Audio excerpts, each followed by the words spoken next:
Hello guys, welcome to my add cook channel. যেহেতু গরমকাল পড়েছে আর খুবই সাধারণ সবজি মানুষের বাড়িতে তো হয়, আর আজকের এই কলমি শাকের একটা দুর্দান্ত ভাজি রেসিপি যেটা আমি আগেও আপলোড করেছি, কিন্তু আজ আমি ভিন্ন ধরনের একটা কলমি শাক ভাজি রেসিপি আপনাদের সকলের সঙ্গে শেয়ার করতে চলেছি। এভাবে কলমি শাক রান্না করলে খুবই তাড়াতাড়ি রান্নাও হয়ে যায় ভাজি, আর খুবই সুন্দরভাবে কলমি শাকের কালার সবুজ থাকবে, আর শাকটাও কিন্তু খুবই তাড়াতাড়ি নরম হয়ে যাবে। আর খুবই সহজ অ্যান্ড সিম্পল উপকরণ দিয়ে আজকের এই কলমি শাক ভাজি রেসিপি, যেটা কিনা খেতে খুবই সুস্বাদু। আর গরম ভাতের সাথে শুধু এই কলমি শাক ভাজি হলেই কিন্তু ভাতটা পুরোপুরি শেষ হয়ে যাবে। চলুন এই রেসিপিটাকে শুরু করে নিই। এখানে আমি নিয়ে নিয়েছি দুটো কলমি শাকের আটি। এবার আমি কলমি শাকগুলোকে ভালোভাবে ফ্রেশ করে কেটে ধুয়ে নেব।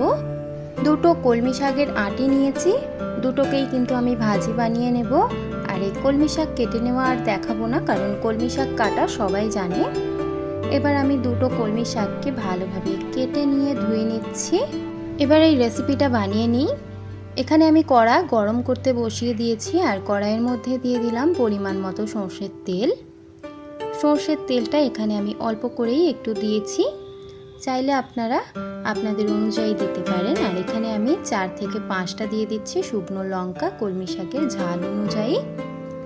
শুকনো লঙ্কা আমি দিয়েছি, আবারও আমি এখানে গুঁড়ো লঙ্কাও ব্যবহার করব, কিন্তু শুকনো লঙ্কার যে একটা ঘ্রাণ হয় সেই ঘ্রাণটার জন্য এখানে আমি শুকনো লঙ্কা ব্যবহার করেছি। আর যেহেতু কলমি শাকের পরিমাণটা একটু বেশি আছে, তাই বেশি করেই শুকনো লঙ্কা দিয়েছি। তারপর এর মধ্যে দিয়ে দিচ্ছি একটা বড় সাইজের কুচিয়ে নেওয়া পেঁয়াজ। বড় সাইজের কুচিয়ে নেওয়া পেঁয়াজ এখানে আমি ভালোভাবে স্লাইস করে কেটে দিয়েছি। স্লাইস করে কেটে দেওয়ার পর এবার ভালোভাবে নাড়াচাড়া করে পেঁয়াজ এবং শুকনো লঙ্কাটাকে একটু তেলের মধ্যে ভেজে নিচ্ছি, যাতে লালচে লালচে হয়ে আসে। আর পেঁয়াজটাকে পুরোপুরি কিন্তু বেরেস্তার মতো ভেজে নেওয়া যাবে না, পেঁয়াজটাকে অল্প অল্প করে ভাজতে হবে, যাতে হালকা একটা লালচে কালার আসে। খুবই সহজ অ্যান্ড সিম্পলভাবে আপনাদের সঙ্গে এটা শেয়ার করছি। আর ভালোভাবে দেখুন নাড়াচাড়া করে যখন পেঁয়াজের সঙ্গে তেলের মধ্যে ভালোভাবে পেঁয়াজটা লালচে হয়ে আসবে, সেই পর্যায়ে আমি এখানে দিয়ে দিচ্ছি প্রায় 5 থেকে 6-7টা রসুনের কোয়াকে ভালোভাবে আমি এখানে থেতো করে নিয়েছি। রসুনের কোয়াটাকে পেঁয়াজের মধ্যে দিয়ে দিলাম। এবার ভালোভাবে নাড়াচাড়া করে রসুন এবং পেঁয়াজটাকে ভালোভাবে ভেজে নিচ্ছি, যাতে রসুনের যে একটা ঘ্রাণ হয় সেটা ভালোভাবে যাতে বেরিয়ে যায়।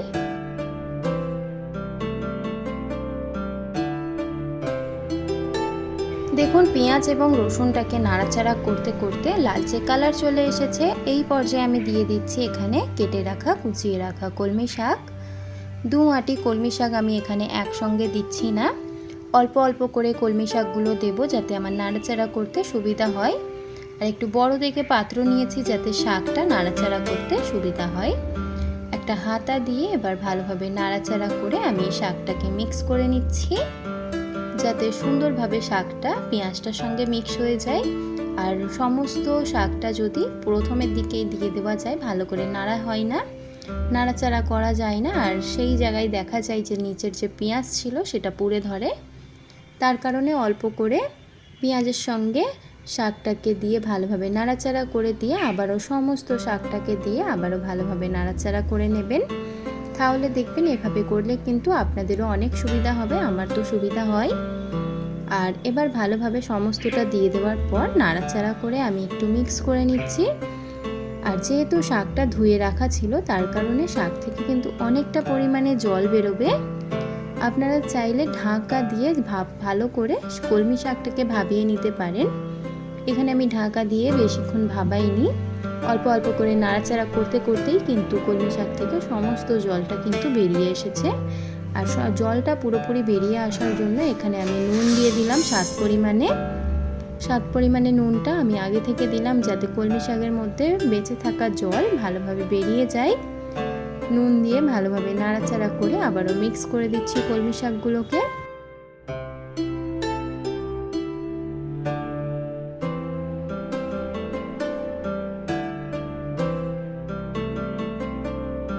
তারপর কিছুক্ষণ নাড়াচাড়া করে যখন কলমি শাকের জলটা ছেড়ে দেবে সেই পর্যায়ে দিয়ে দিচ্ছি কয়েকটি মশলা, যেমন জিরে গুঁড়ো এখানে আমি দিয়ে দিয়েছি 1 চা চামচ পরিমাণে। আর যেহেতু শুকনো লঙ্কা দিয়েছি তার কারণে ঝাল লঙ্কার গুঁড়ো দিয়েছি 1/2 চা চামচ পরিমাণে। আর এখানে আমি দিয়ে দিচ্ছি কালারের জন্য হলুদ গুঁড়ো, চাইলে আপনারা দিতে পারেন নাও দিতে পারেন, অনেকে কিন্তু কলমি শাকে হলুদ গুঁড়ো ব্যবহার করে না। এবার এই সমস্ত মশলাগুলো দিয়ে ভালোভাবে নাড়াচাড়া করে হাতা দিয়ে এবার অনবরত নাড়াচাড়া করে ভালোভাবে মিক্স করে নিচ্ছি। কলমি শাকের মধ্যে মশলা কিন্তু খুবই অল্প রাখবেন, তাহলেই কিন্তু কলমি শাকের মধ্যে স্বাদ থাকবে। আর যদি কলমি শাকের মধ্যে বেশি আপনারা মশলা দিয়ে ফেলেন তাহলে কিন্তু স্বাদটা হয়তো তেমন লাগবে না যেমনটা লাগা দরকার। সুন্দরভাবে এবার নাড়াচাড়া করে অনবরত একটু খেয়াল রেখে যাতে পুড়ে না ধরে, যেহেতু কলমি শাক একটু পুড়ে ধরবেই। আর শাক নাড়াচাড়া অনবরত করে যেতে হবে, নাহলে অনেকটাই পুড়ে যেতে পারে। এবার আমি ভালোভাবে নাড়াচাড়া করে মিক্স করে নিচ্ছি। অল্প অল্প করে জল বেরোবে দেখবেন, আর জল বেরোলে কিন্তু নাড়াচাড়া করে একটু একটু করে মিক্স করে দেবেন, যাতে কলমি শাক পুড়ে না ধরে আর ভালোভাবে যাতে লালচে হয়ে যায় আর খুবই সুন্দরভাবে নরম থাকে। আপনারা হয়তো এর থেকে সহজভাবে কোনো জায়গায় কলমি শাক ভাজি রেসিপি হয়তো দেখেননি।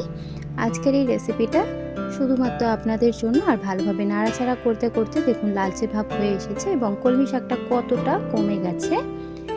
যখন দেখবেন লালচে ভাব হয়ে এসেছে এই পর্যায়ে আমি আপনাদের কাছ থেকে দেখাচ্ছি। দেখুন এই রকম একটা কলমি শাকের মধ্যে টেক্সচার চলে আসলেই রেডি হয়ে যাবে আমাদের কলমি শাক ভাজি গরম ভাতের সাথে খাওয়ার জন্য। খুবই সহজ অ্যান্ড সিম্পল রেসিপি, দেখতেই পেলেন আপনারা। এভাবে করে অবশ্যই বাড়িতে একবার হলেও বানাবেন আর অনবরত নাড়াচাড়া করে যাবেন, না হলে কিন্তু কলমি শাকটা পুড়ে ধরতে পারে। আমি এটাকে ভালো করে রান্না করেছি আর এটা খুবই সহজ অ্যান্ড সিম্পল রেসিপি। আশা করি এই ভিডিওটা আপনাদের ভালো লেগেছে, আর ভালো লেগে থাকলে অবশ্যই লাইক শেয়ার অ্যান্ড সাবস্ক্রাইব করে দেবেন আমার এই নতুন চ্যানেলে। আজকের এই রেসিপিটা আপনাদের কেমন লাগলো অবশ্যই কমেন্ট সেকশানে এসে বলবেন যে আপনাদের রেসিপিটা কেমন লেগেছে। আরও কি নতুন ধরনের রেসিপি আপনারা দেখতে চান সেটাও কিন্তু কমেন্ট সেকশানে এসে জানাবেন।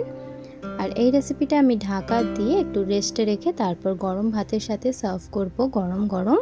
এরকম সহজ অ্যান্ড সিম্পল রেসিপি দেখার জন্য আমার চ্যানেলটাকে অবশ্যই সাবস্ক্রাইব করে রাখবেন। আর আমার চ্যানেলটা অনেকটা ছোট্ট একটা চ্যানেল, যেটাকে আপনাদের অনেকেরই সাপোর্ট করা দরকার, এবং অবশ্যই একটা সাবস্ক্রাইব বা একটা লাইক শেয়ার সাবস্ক্রাইব করে দেবেন। আপনাদের একটা সাবস্ক্রাইব আমাকে নেক্সট ভিডিও করার মোটিভেশন দেয়। অনেক অনেক অনেক ভালোবাসুন এই চ্যানেলটিকে। আর কেমন লাগলো অবশ্যই কমেন্ট সেকশানে জানাবেন। আজকের এই সহজ অ্যান্ড সিম্পল কলমি শাক ভাজি শুধুমাত্র আপনাদের জন্যই। আজকের এই রেসিপিটা দেখার জন্য আপনাদের ধন্যবাদ।